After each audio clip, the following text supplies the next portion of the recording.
Okay sir. Speaker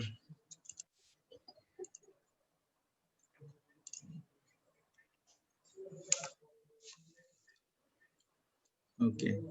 so अभी हमने recently Zoho invoice portal launch किया था, जिसमें पेरेंट्स अपने घर से ही देख पाएंगे कि उन्होंने जब से ज्ञानकृति ज्वाइन किया है तब से लेकर अब तक कितने पेमेंट्स किए हैं, और फ्यूचर में भी करंट एकेडमिक सेशन में उनके क्या क्या पेमेंट्स ड्यू है, वो सारी इंफॉर्मेशन आप ज़ोहो इनवॉइस पोर्टल से देख सकते हैं। तो कुछ पेरेंट्स को अभी ट्रबल आ रही है उसको समझने में, तो हम एक शॉर्ट वीडियो में उसके सारे फीचर्स एक एक करके देखेंगे। हमारे साथ में ज्ञानकृति के ही एक पेरेंट मिस्टर शैलेंद्र छत्री जी भी हैं, हेलो। जो हमें अगर उनको कोई क्वेरीज आएंगी ऐसा पेरेंट, तो वो भी हमें गाइड करते रहेंगे यहाँ पे। तो सबसे पहले आप जो ज्ञानकृति का पेरेंट सर्विसेज पोर्टल है parent.gyankriti.com, यहाँ पे जाएंगे। यहाँ पे आपको स्कूल की सारी सर्विस लिंक्स दिखती है, उसमें ज़ोहो इनवॉइस पोर्टल की भी लिंक है। उस पे जाने के बाद आपको एक ईमेल आईडी और पासवर्ड डाल के लॉगिन करना होता है। ईमेल एड्रेस आपको जो स्कूल का ईमेल आईडी है s.name.surname@gyankriti.com वही यूज करना है। पासवर्ड जो इसका है वो गूगल अकाउंट से लिंक्ड नहीं है, यहाँ पे सिंगल साइन ऑन नहीं है, आपको खुद का एक पासवर्ड बनाना पड़ता है और वही यूज करना होता है यहाँ पे। तो इसको आप गूगल क्रोम में अलग से सेव भी कर सकते हैं अगर आपको ध्यान नहीं है तो। और नीचे फॉरगॉट पासवर्ड का भी लिंक दिया हुआ है, अगर आपको नहीं लॉगिन हो पा रहा है, याद नहीं है, तो आप यहाँ से अपना पासवर्ड फिर से भी बना सकते हैं। और फिर भी ट्रबल आ रही है तो आप support@gyankriti.com पे कनेक्ट करके हमसे नया पासवर्ड भी मांग सकते हैं। एक बार लॉगिन करने के बाद जो है आप अपने होम पेज पे पहुंचते हैं, तो ये स्टूडेंट का होम पेज कुछ इस तरह से दिखाई देता है। यहाँ पे आपके पूरे साल में अभी कितना पेमेंट रिमेनिंग है, अगर आपने कोई एक्स्ट्रा पेमेंट कर दिए हैं कभी, तो वो आपको क्रेडिट्स में दिखाई देंगे। और यहाँ पे पिछले पेमेंट्स की डिटेल और आपकी कुछ कुछ बेसिक इंफॉर्मेशन दिखेगी। आप ये सारी इंफॉर्मेशन आपके जो स्कूल रिकॉर्ड्स है उसमें से आती है, इसको आप एडिट नहीं कर सकते। अगर आपको कोई एरर दिख रही है तो चेंज करने के लिए हमें रिक्वेस्ट भेज सकते हैं। तो होम पेज पे भी दिख रहा है कि अगर आपको कोई क्वेरीज है तो आप इस पोर्टल का स्क्रीनशॉट लेके हमें मेल कर सकते हैं डायरेक्टली। अब लेफ्ट हैंड साइड के मेन्यू पे सारे ऑप्शंस हम एक एक करके देखते हैं। तो एस्टिमेट्स वाला जो ऑप्शन है ये हमारे स्कूल के कॉन्टेक्स्ट में रेलेवेंट नहीं है, इसलिए यहाँ पे आपको कुछ भी नहीं दिखेगा।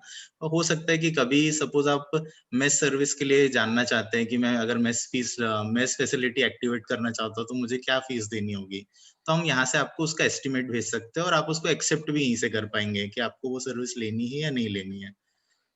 देन जो मोस्ट इम्पॉर्टेंट फीचर है वो इनवॉइस वाला है। यहाँ पे जब से आपने ज्ञानकृति ज्वाइन किया है, तो क्योंकि हमने सिर्फ 2 साल से ही अभी ज़ोहो यूज किया है, तो आपको 2019-20 से ही ये सारी चीजें दिखना चालू होती हैं। इनवॉइस का मतलब एक तरह से आपके बिल होता है, ये डिफरेंस समझना जरूरी है। इनवॉइस आपकी रिसिप्ट नहीं है।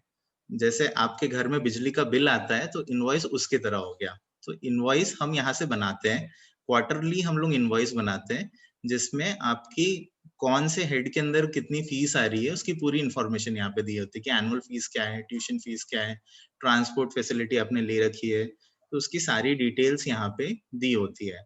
तो जब इनवॉइस आपको मिलने के बाद ये शुरू में अनपेड लिखा हुआ आता है यहाँ पे ऊपर रेड कलर में। जब एक बार उसका पेमेंट कर देते हैं और हम उसकी यहाँ पे मैनुअली एंट्री करते हैं, या फिर हम मे बी एपीआईज के थ्रू अगर हमारे बैंक से वो डायरेक्टली यहाँ पे अपडेट हो रही है, तो वो पेड मार्क हो जाती है। सपोज आपको किसी भी इनवॉइस के बारे में कोई क्वेरी है तो आप यहाँ पे कमेंट भी टाइप कर सकते हैं ऊपर कि इस पर्टिकुलर इनवॉइस में आपको कोई कंसर्न है, करेक्शन चाहते हैं, तो आप यहाँ से कमेंट ऐड करके हमें सेंड कर सकते हैं। आप यहाँ से खुद से प्रिंट भी कर सकते हैं और ऐसे पीडीएफ डाउनलोड भी कर सकते हैं। तो वापस से हम इनवॉइस होम पे आते हैं, तो यहाँ पे आपके टोटल कितने पेड इनवॉइसेस है वो सारे दिखाई दे रहे हैं, और ये कुछ दिनों बाद जो ड्यू होने वाले इनवॉइसेस है वो भी आपको यहाँ पे दिखेंगे। तो हम लोग एकेडमिक ईयर के स्टार्टिंग में साल भर के चारों क्वार्टर की इनवॉइस एक साथ एंटर कर देते हैं, ताकि आपको पूरे साल भर का एस्टिमेट शुरू से ही रहे। देन नेक्स्ट ऑप्शन जो हमारे मेन्यू में दिख रहा है वो पेमेंट्स में एड का है।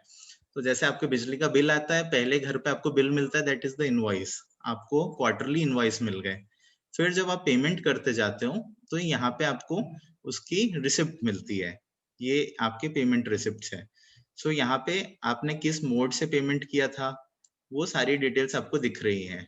और अभी तो क्योंकि सब ऑनलाइन ट्रांजेक्शन करते हैं, तो एग्जैक्ट अमाउंट ही पे करते हैं, इसलिए यहाँ पे कोई डिफरेंस नहीं दिख रहा। पर सपोज हमने कभी 17,000 का बिल भेजा आपको, आपने 18,000 पे कर दिया, तो यहाँ पे वो एडिशनल प्लस 1,000 लिखा हुआ आएगा आपको, जो आप नेक्स्ट इनवॉइस में आपके क्रेडिट हो जाया करेगा। तो आपके होम पेज में भी यहाँ पे क्रेडिट्स दिखाया करेगा कि आपके एडिशनल कितना अमाउंट अवेलेबल है, जो नेक्स्ट बिल में से कम हो जाएगा आपके। ओके। और सभी जो वर्किंग प्रोफेशनल्स हैं, उनको हर साल इनकम टैक्स रिटर्न के लिए स्टेटमेंट ऑफ अकाउंट्स भी लगते हैं, आपके जब टीडीएस डिडक्शन की बारी आती है। तो यहाँ पे आप जाने के बाद ऊपर अलग अलग तरह से आप डाउनलोड कर सकते हो कि आपको इस मंथ का चाहिए, क्वार्टर का, करंट ईयर का चाहिए, या फिर प्रीवियस ईयर का चाहिए, या आप कस्टमाइज्ड डेट भी सेलेक्ट कर सकते हो यहाँ से।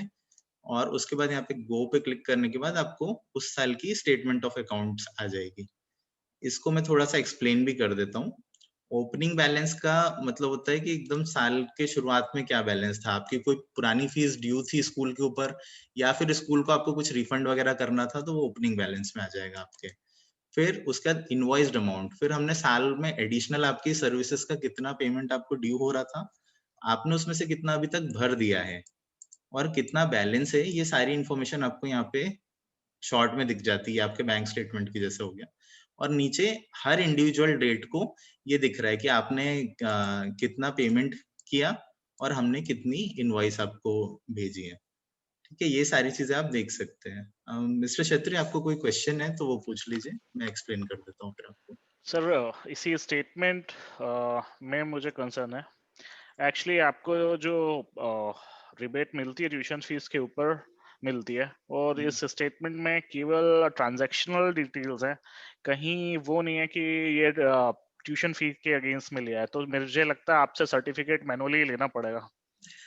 हाँ, एक्चुअली वो जो इनकम टैक्स सर्टिफिकेट है, उसमें आप ये कर सकते हैं कि स्टेटमेंट ऑफ अकाउंट्स और साथ में जो आपके इनवॉइसेस है उस साल के, वो दोनों आप लगा दीजिए, तो आपका मैक्सिमम केसेस में काम हो जाएगा। ज्यादातर कंपनीज वो एक्सेप्ट कर लेती है।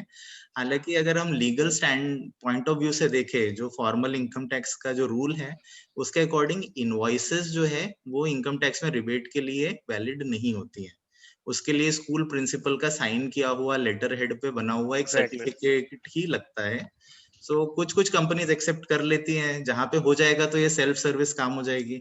और अगर जी, नहीं हुआ तो फिर हम मैनुअली सर्टिफिकेट बना के आपको स्कैन करके, जैसे हमेशा करते आए हैं, वैसे ही आपको बिल्कुल घर बैठे वो भी मिलेगा। बिल्कुल। ओके। बाकी तो सेल्फ एक्सप्लेनेटरी है, बाकी चीजें तो ठीक है। Okay. So I think at least थोड़ा कन्वीनियंट हो गया। जैसे यूजुअली एसएमएस के ऊपर हमें इंफॉर्मेशन अभी तक आती थी, तो कई बार कंफ्यूजन यस। रहता था कि हम सही अमाउंट भर रहे हैं या नहीं भर रहे हैं, तो अभी आपको ज्यादा सिस्टमैटिक वे में दिख रहे हैं।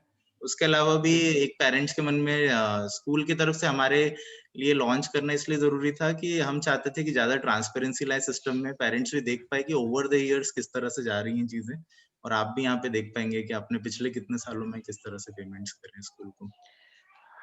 एक और थी शायद वो इसका ही फीचर है जोहो का। आई मीन आपने जो इनवॉइस डेट दी हुई है वो 1 तारीख की दी हुई है, और आप अपना हमारे पास में एक रेंज होती है ना 1 से 10 के बीच में पे करने की, तो वहां पे अनपेड या मिसिंग बताता है। तो वो खैर। हाँ, वो एक्चुअली कोई ना कोई तो डेट डिसाइड करनी है, तो इट्स हाँ। नॉट, वो कोई ना कोई एक डेट एंटर करनी पड़ेगी, तो दैट इज देयर बस, और कोई रीजन नहीं है उसका। जी और जी। हमने ऑटोमेटिक रिमाइंडर्स वगैरह इसमें डिसेबल कर रखे, ताकि आपको बार बार अननेसेसरी मेल्स नहीं आते रहे उसके लिए। बिल्कुल। ठीक है।